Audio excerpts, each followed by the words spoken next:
Greetings and salutations, everybody, and welcome to another episode of the Glitched Out Gaming Report, coming to you in a bit of a better fashion this week. Still no episode of the actual podcast, but that's because it's WrestleMania weekend, and pretty much every night has been kind of busy for me with the Hall of Fame. I'm recording this on Saturday, so NXT is tonight in about an hour. And tomorrow is WrestleMania itself. So no real time to really get in an actual episode of the podcast as it is, or will be. But anyways, I'm here with the report, and we've got a decently sized episode here, so I'm probably going to run through this rather quickly again this week. Mostly because I'm cooking at the moment as well, and figured I'd do this while I was waiting. If you hear screams of terror of me being on fire, that means while I was recording, the place burned down. Anyways, so we're going to kick off this episode as we kick off every episode with what I've been playing. And of course, the only real thing I've been playing is Horizon Zero Dawn. Trying to get my way through the story before Tuesday rolls around and I just lose all time to Persona 5, because that's all that's going to matter gaming-wise to me come Tuesday. So yeah, really enjoying Horizon. Really enjoying the story of it now that I'm really focusing just on the story. So it's really cool.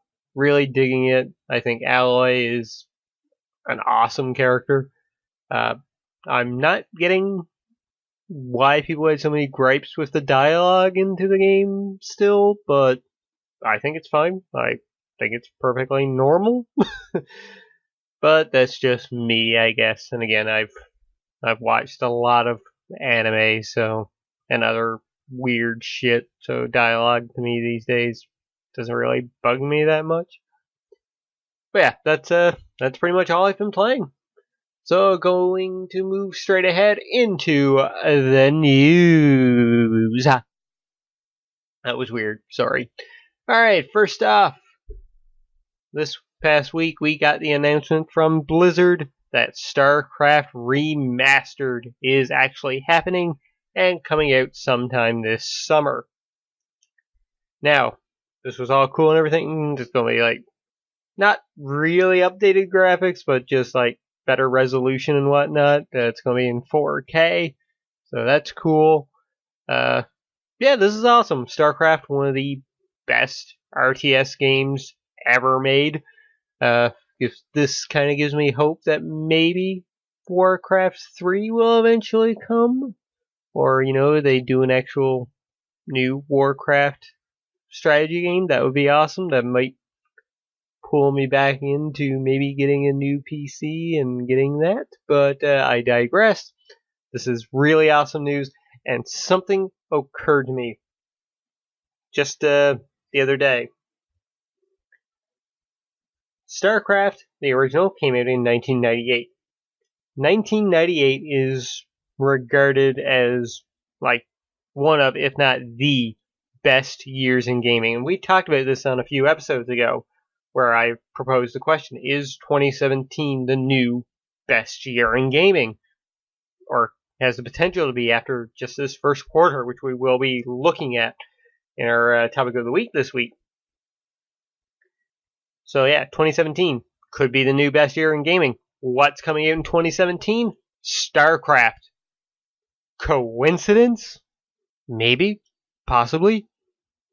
Conspiracy gaming theories here, folks. But anyways, it's a unique observation, I'll just put it that way. Alright, next up for you Destiny fans out there, I'm sure you've all seen this by now, but Destiny 2 was revealed. We got a release date. It's confirmed coming for PC this time around, which is awesome. I know a few friends that don't own an Xbox One or a PS4, but do own a PC, and they're really excited about this. But anyways, Destiny 2 will be released on September 8th, Bungie has revealed today, writes Jonathan Dornbush over on IGN. The sequel will be available on PS4, Xbox One, and PC. An open beta for the sequel will be coming this summer, and the game is now available for pre-order. The announcement came as part of the game's official reveal trailer, which was actually kind of funny, I'll give it that. A lot more heart and soul in that trailer than the original game had. Now, granted, I only played the vanilla version of Destiny. I know things got better with the Taken King and the other expansions. Never played them. After the original game, I felt so burned. I traded it in. I traded Destiny for Pokken Tournament. I was that pissed off at the original Destiny. Okay, so this looks like a brighter sign from this all CGI trailer, like the humor to it. It looks like they're embracing, like, being its own thing now, I guess. But it's cool. I'm digging the first vibes from this. I will not be blah, blah, blah, blah, blah, blah, blah. Cannot talk. I will not be buying the game day one. That is for certain. I will wait for reviews. I will wait for, watching some streams maybe from Matt Bird over there on Gaming Lag, and other friends that I know. I'll probably check out some of their stuff, but I'm hopeful it's good. But I was burned once. Not going to get me again, Bungie. I was excited when you broke away from Microsoft and were starting to do your own thing outside of Halo. But the first Destiny was that much of a disappointment. I'm waiting on you this time. That was like with Ubisoft and Watch Dogs. Same kind of vibe. You burned me the first time, you didn't get me the second time.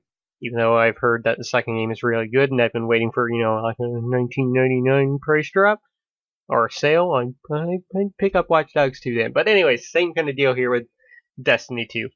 Maybe once the Destiny 2 vanilla version drops down to $9.99, like the WWE Network, I'll pick this up. But it's pretty cool, and they've already announced that there will be 2 expansions.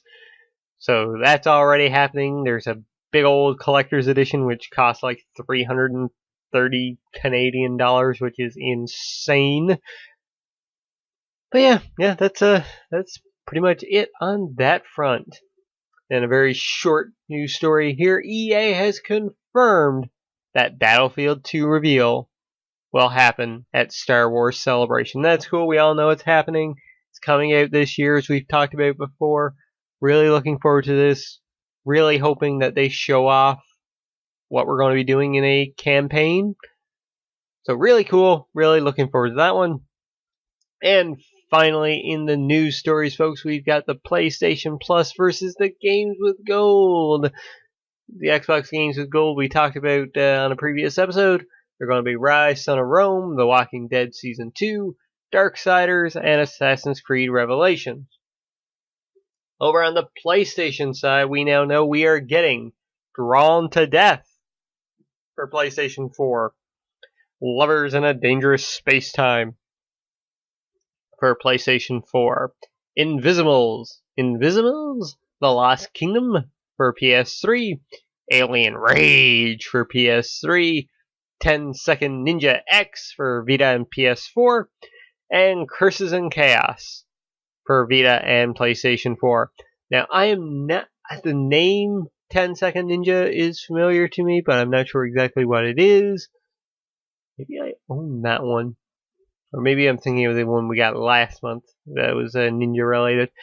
Curses and Chaos, I'm not sure what that is. Alien Rage, again, not sure what that is, but it's PS3. Don't really play that anymore anyway, so yeah. Invisibles, really. But the 2 games for PS4, Drawn to Death, really cool that we're getting that. A new game coming out, and we're getting it. That's awesome. I mean, look at Rocket League and what happened there. Lovers in a Dangerous Space-Time, I have heard a ton of good things about. Interested in checking that one out. So between the 2, though, they're both not that good this month, folks. Let's be honest. They're really not. getting a new game in Drawn to Death, that's pretty cool. But other than that, meh. That's what I say to both of these lineups this month, really. If anything, maybe I'd give it the PS4 just for Drawn to Death.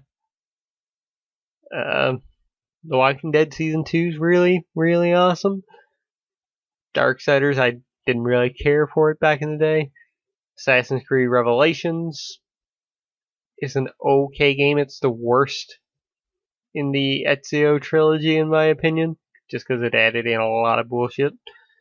But yeah, that's it for the news. I'm giving a tie between those two because that's my official rating for those.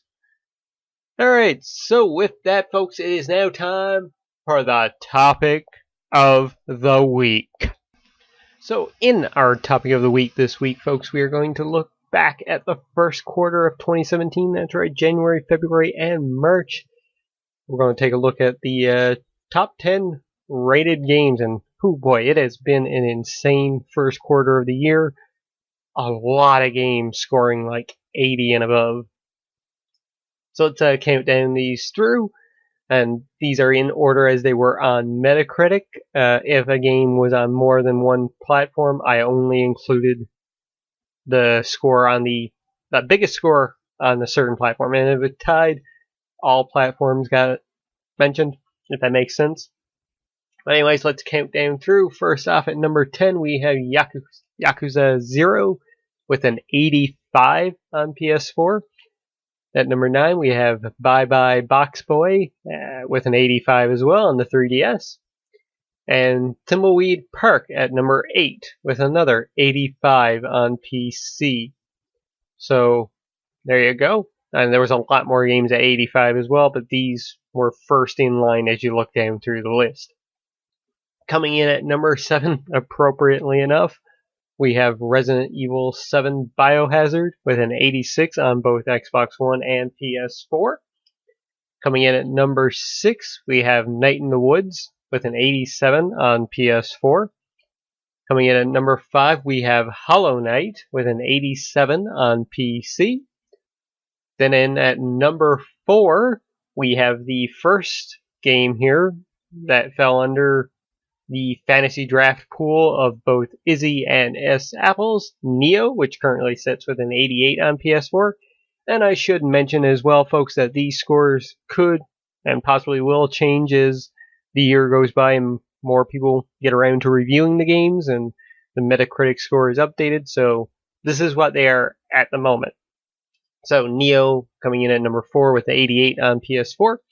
Coming in at number 3, we have another fantasy draft pick from Izzy. This is Nier Automata with an 88 on PS4 as well. Coming in at number 2, we have a fantasy draft pick from yours truly, and that is Horizon Zero Dawn, which is sitting in at a 89 on Metacritic right now. And coming in at number 1 with the highest score in the first quarter of 2017, we have, of course, The Legend of Zelda Breath of the Wild with a 97 on both Wii U and the Nintendo Switch. And that game was picked by both myself and Aaron B. in the fantasy draft. So what an insane year, folks. Or insane 3 months it's been. The last few times we've done this here on the Glitched Out, there's been games in the 70s that have made this list. But this is insane that the lowest score here is an 85, and there were like a few more games with an 85 still that would have been in number 11, 12, 13, etc. So a very, very good start to the beginning of the year. My favorite games, of course, from the first quarter have been that I've played, and I've one beaten, one not. Have been Yakuza 0, which currently is still sitting in at number 1 for me if I'm doing a top 10 list this year.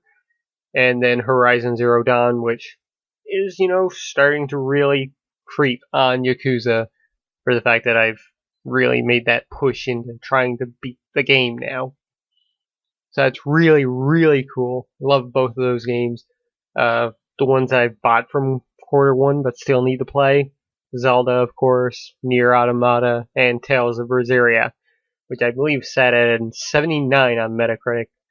So, boo, should have been 80. But yeah, I need to really play those 3 games I've bought, but I haven't gotten around to. Games that I haven't bought from the first quarter that I really want to play: Resident Evil 7, Neo, Night in the Woods. I've heard really good things about Hollow Knight and Thimbleweed Park recently, so I do want to check those out. It's just been a jam-packed first quarter, and it's hard to get time for all these games, and the fact that very few of them have been less than 40 hours so far. Like Yakuza 0, I put in 115 hours into that game.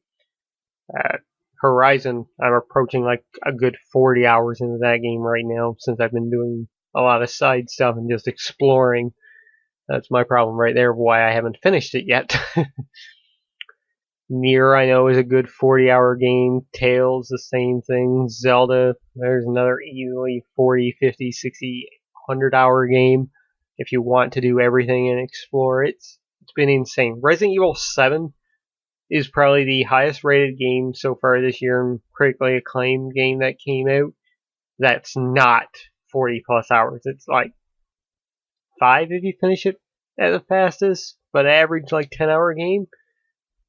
Like, whew, boy, guys, I'm really wishing we had another The Order 1886 right now, because the length of that game is looking pretty damn good right now when you're wanting to try and play a lot of games that have been coming out. It's just insane. It's intense. It's, whew, hot diggity damn. But anyways, that does it for the first quarter here. Of course, we just Mass Effect didn't even show up in the top 10 here, which is insane in my opinion. So I think it's sitting at like a 75 right now on the Metacritic scores, which is why I never mentioned it here. I know Ozzy had it picked. Can't remember if anybody else did or not.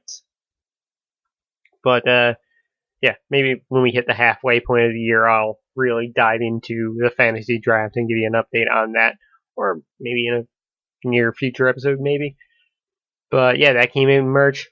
We're in April right now. As of this recording, it's only a few days away until we get Persona 5. Ukulele is coming, though I think I've been hearing some kind of reviews from that, or previews anyway. Bulletstorm is getting its PS4 port. Next Machina is coming out. Cosmic Star Heroine is almost here. That's just April. That is just April. Like, we are in for a very long, action-packed year, folks. Alright, so comments and questions in the YouTube video itself. Aaron B. said, the games I'm picking up this month are Persona 5 and Yooka-Laylee. I would get Outlast 2, but I'm way too chicken shit to play through a game like that. I certainly will be watching a Let's Play of it, though. Yep, I'm definitely with you on that one there, Aaron. I'm getting a PC code for Yooka-Laylee, but I don't think my PC can run it. I might pick up the PS4 version if I hear good things, or it might just end up being a game that I wait on. I spurred the Kickstarter though, so yay! Persona 5, yep, that's my April right there, and possibly most of my May as well, which means I have to try and finish Horizon the day of this podcast going up. I have a very, very long day of gaming ahead of me, I can say that right now. Alright, so over on OutlawGamers.com, Aaron B. posted the video and asked, what games are you guys picking up in April? Alexander said, Lego City Undercover, not to be confused with Alexander Arts, a different Alexander. Brack said, I might check out Drawn to Death because it's on PlayStation Plus. Also interested in What Remains of Edith Finch. Oh shit, that's out in April as well. And Yooka-Laylee, but I won't be buying them on launch. Grave Drinker, our current war champion? I do believe, yes, he is our current war champion. It says Persona 5, Starbound says Persona 5, but second shipment only coming April 25th. We got short-ended on the digital version, is 30% more expensive. Ouch! Alpacachino said Mario Kart 8. Dark Saber 17 said, I hope Friday the 13th the game gets officially released. Esteban said, I'm hearing warning signs about ukulele. Aaron B replied to that saying, not what I want to hear, Franny Face. Ico Hour said, what remains of Edith Finch? Marcos posted a GIF image of Jontron.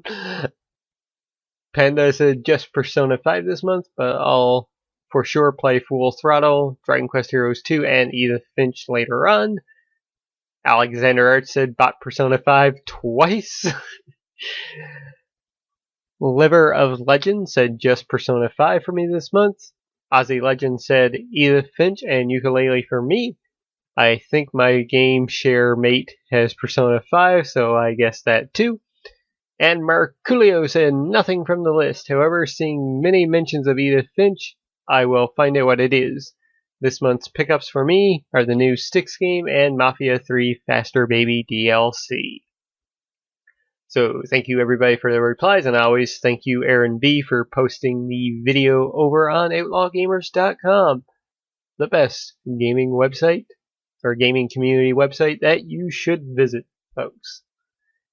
As for my recommendation and pick of the weeks, folks, my recommendation this week, I'm going to go with Persona 4 Golden again, simply because my pick of the week is Persona 5. I cannot wait for that game, and Persona 4, especially the Vita version, Golden, is one of the, if not, yeah, it's one of the greatest JRPGs and games in general ever made. Ever made. But anyways, folks, that's going to do it for me for this episode. You, of course, can find me right here on YouTube where you're watching this video right now. You can find me over on Twitter at @the_LordX. I really don't say these things very often, but I guess I should because it helps a little bit. But like, comment, subscribe, that'd be awesome. More content on the way. Always more Outlaw Gamer wrestling to enjoy here on the channel. And who knows, maybe I'll eventually get back into doing some streaming and such again in the near future. Just I haven't found a game that I've wanted to do it with. I thought about Horizon, but I'm like, I don't want to spoil it for people. I'm definitely not doing it with Persona 5 because I do not want to spoil that for anybody. And just want to enjoy it myself, blocking everything else out of the world. But anyways, that's going to do it for this episode. Thank you so much. I've been Lord X. You have been awesome. And I am glitching out.